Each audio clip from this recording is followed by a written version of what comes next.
In 1942, or actually in 1941, I was a newspaper boy. I peddled the Detroit Free Press and also the Detroit News. And I was on the corner Sunday, December the 7th in 1941, when all of a sudden my manager came to me and said, "You've got to stay. We have an extra. The Japs just bombed Pearl Harbor." "What? Where's that?" I didn't have a clue. And he brought the paper, and across the front of it said, "War. We have been bombed by the Japanese."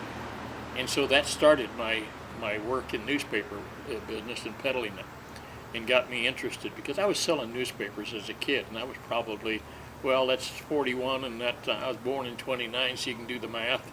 You know, so I was into the railroad station at the in Stuttgart, and in German that's called the Bahnhofstation. And we got out of the train, and they had deuce and a half waiting for us to take us up. In Germany, in Stuttgart, if you don't know the area, it sits in a valley, and it's surrounded by vineyards up the valley.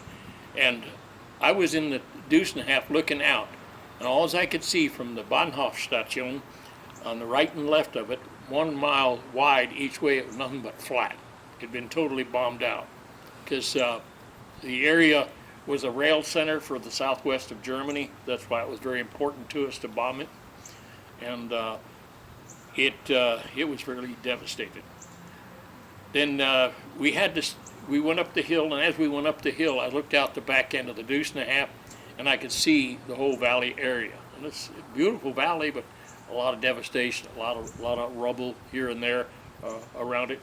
Then after I got, because we had to go through special training for 90 days before they let us go out on pass. You got your occupation troops, you need to know what you're supposed to be doing, you know, and not do, that type of thing. At that time, I knew very, very few words of German. And so that's when but I had this address of this family that I wanted to look up as soon as I could get a freedom to go out and do it. And then later on, after I started traveling around, I bought a car and started traveling around and looking, and they had blown bridges all over because Hitler had given the order everything was to be destroyed. If you don't want to win the war, then you destroy it. You don't deserve to have a country that's not been destroyed. And I went through Pforzheim, just outside of Stuttgart, and I think that was the one that really made an impression upon me. We bombed that because it was a secondary target from Stuttgart, because Stuttgart was clouded over, and they lost over 18,000 people in less than a half hour, and they just put a cross on a house. They didn't even bother digging them out. And so that we saw. We're in uniform down there. We were not well liked. We were not, because they didn't understand why they got bombed so heavy, because they were a small industry hand type. But anyway, sorry, it was war. And that's just the way things went. Then I started studying New Thought, Christian thinking, and in doing so, I applied the words and very seriously about it. I read Dr. Frankl's book, Man's Search for Meaning. Very interesting book. I recommend it highly to anybody, because Dr. Frankl was in the German concentration camp in Germany for 3 years and survived because of his philosophy. He was a medical doctor and a psychiatrist. And the one phrase that I use a lot in his book is that you can take everything away from a person, but there's one thing that you cannot take away from them. You cannot take away their choice of attitude on any given situation at any given moment. You cannot take that away. So when they said, we're going to march out here in the snow today and you don't have no shoes on, you still marched in the snow or you died. So it was your choice. And I use now that phrase choice very much. Somebody asks me, have a good day, I turn around and say, I will. And do you know why? I say, no, why? It is my choice. My choice and only my choice to have a good day. And it's amazing now, all the kids at McDonald's know me now. They don't ask me anymore how my day is, because they say, oh, you're going to have a good day, you're okay now. It's your choice. And I think that's very important to instill that into people. And this is what I try to help these veterans with, is to show them that it is their choice to continue to think about all the problems they've had. I could think about the little baby that I could have saved if I'd only been called earlier. But I can't. That's done. That's gone. That's in my past. I can't do a darn thing about it. So I need to live in the now, this moment, because that's all I've got. I don't have any other time. The only time I have right now is the time I'm using right now to make this video. That's the only time I've got. I have no other time.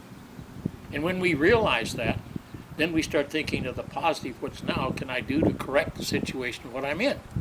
And that's where I'm at with this. And I'm working with these vets in the same way. I have one vet that's got dementia in the early stages of Alzheimer's. And he told me, he said, you've helped me along, with your philosophy, your positive thinking, your way. I take him out and I put him on my website. I've nicknamed the root extractor. You can see him standing there he took out 6 roots that day of the trail. And so now he has a purpose. And this goes back to Dr. Frankl's book, Man's Search for Meaning. As long as I can give you a meaning for living, I can give you a reason to change your attitude. And this is what's important.